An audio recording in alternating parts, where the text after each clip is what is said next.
Hey, this is Heather from the Renaissance English History Podcast, and this is your Tudor Minute for October the 16th.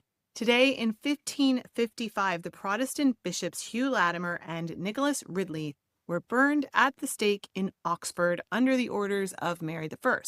Both men had served as influential reformers under Edward VI, and despite pressure, they refused to recant their beliefs. As the flames were lit, Latimer reportedly called out to Ridley, "Be of good comfort, Master Ridley, and play the man. We shall this day light such a candle, by God's grace, in England, as I trust never to be put out." Their deaths made them two of the most famous of the Oxford martyrs. Almost 100 years before that, in 1461, during the Wars of the Roses, the Battle of Twitil took place in Wales. Yorkist forces defeated the last significant Lancastrian army in the region, which forced Jasper Tudor, uncle of the future Henry VII, to flee the country. Though a much smaller skirmish compared to the better-known battles, it was a turning point in Wales, breaking Lancastrian resistance there.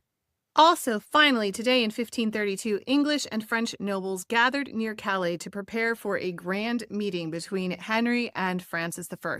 Henry had brought Anne Boleyn with him, newly made Marquess of Pembroke, appearing in public for the first time as his intended consort. The plan was for the two courts to stage a glittering diplomatic summit to demonstrate French support for Henry's break from Catherine of Aragon. Anne's presence, of course, was hugely symbolic. This was her big political debut on the European stage, and Henry wanted her to be recognized by a fellow monarch to legitimize her as a future queen.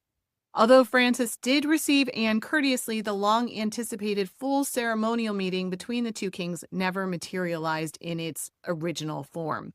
The visit ended up being more restrained than planned, and while Francis offered polite diplomacy, he stopped short of openly supporting Henry's marital plans. Even so, this trip was a turning point. Shortly after, Henry and Anne behaved as though their union was sealed, and Anne would soon become pregnant with the future Elizabeth I. That is your Tudor Minute for today. Have an amazing, magical day.